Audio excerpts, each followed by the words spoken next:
Years ago, I found myself lost in a dark corner of the world, far from civilization, amidst a dense forest that seemed to have no end. My home lay deep within this mysterious place, and my existence had become as shadowy as the trees that surrounded me.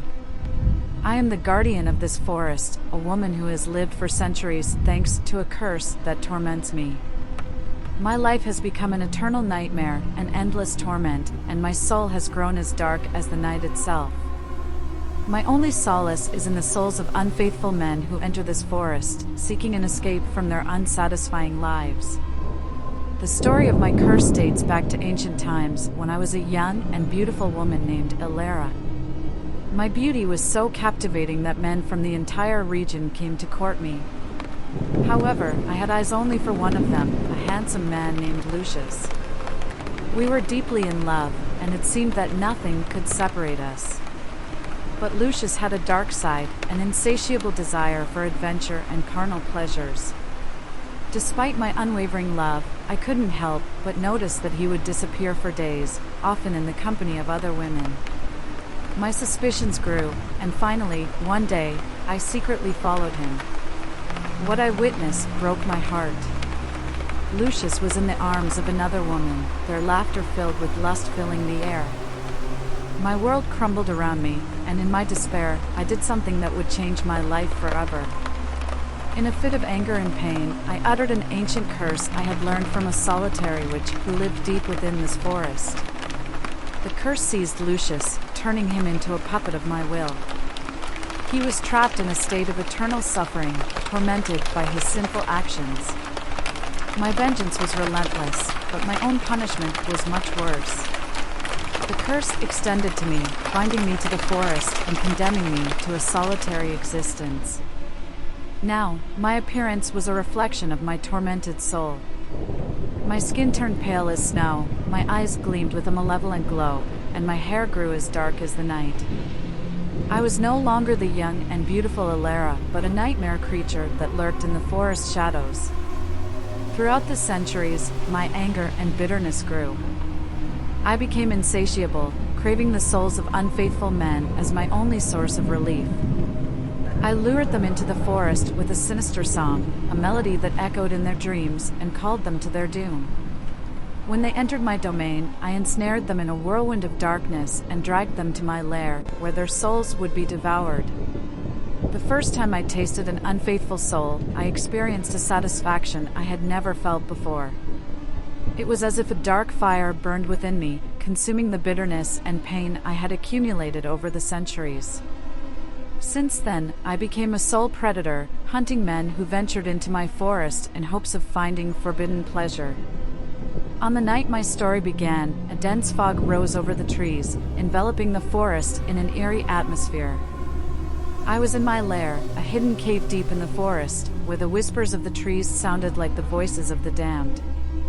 I knew someone was approaching. I had sensed their presence long before they entered my territory. I emerged from the darkness of the cave and slipped through the trees, moving with the grace of a shadow. Finally, I saw him, a tall and handsome man with an uneasy look in his eyes. His name was Alex, and he came in search of forbidden thrills. He had heard of me, the woman who lived in the forest and could satisfy his darkest desires. Alex advanced cautiously, as if he knew he was entering dangerous territory. But his desires were stronger than his fear, and he continued to move toward my trap. His steps echoed in the silence of the night, and I could feel his heart beating rapidly. When he was close enough, I stepped out of the shadows and revealed myself to him. My terrifying appearance paralyzed him with fear, but he couldn't retreat. My eyes drew him toward me, hypnotizing him like a snake to its prey. "Who are you?" Alex stammered, his voice trembling. "I am Elara, the guardian of this forest," I whispered with a malevolent smile. "And you, Alex, have fallen into my trap." He tried to step back, but it was too late. I approached him with supernatural grace and caught him in a deathly embrace. His screams were drowned in my embrace as I absorbed his unfaithful soul. I could feel his terror, his remorse, and his desperation as his life faded before my eyes.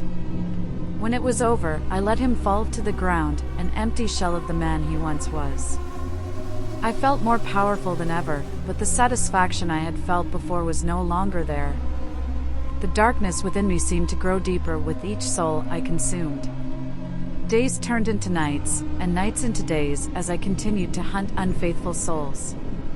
Each time I consumed one, my thirst for vengeance was momentarily quenched, but it always returned stronger. I realized that this curse was consuming my own soul, making me as depraved as the men I hunted. One night, while prowling for prey, I noticed something unusual. A flickering light amidst the forest's darkness. I approached stealthily and saw a young and beautiful woman lighting a small lantern. Her face was filled with anguish and desperation. "Please, help me," she said with a trembling voice. "I'm lost in this forest, and I don't know how to get out." I looked at her with curiosity. It was the first time in centuries that I had seen someone else in this accursed place. But something in her appearance made me hesitate. Although she was beautiful and seemingly defenseless, her eyes reflected a determination I couldn't ignore. "What are you looking for in this forest?" I asked, keeping my distance. "Answers," she replied. "I have to find my husband. I suspect he has come here in search of forbidden pleasures, and I have to stop him before it's too late." Her words struck me like lightning. Could her husband be one of the men I had hunted and consumed in my endless quest for revenge? I felt a mixture of excitement and fear as I considered the possibility. "What's your name?" I asked, trying to conceal my emotions. "I'm Isabella," she replied. "Please, can you help me find him?" Despite my doubts, something in Isabella's desperation moved me. I decided to help her, but not for her husband's sake, for my own need to redeem myself somehow. I instructed her to follow me and guided her through the labyrinth of trees and shadows. As we advanced, Isabella told me her story. She had been married to her husband, Daniel, for several years, but had recently discovered his infidelity. She had found letters and messages suggesting that Daniel was involved in a dark cult operating in this forest. As we ventured deeper into the forest, the darkness grew denser and more menacing. The trees seemed to whisper unintelligible words, as if the forest itself were trying to dissuade us from progressing.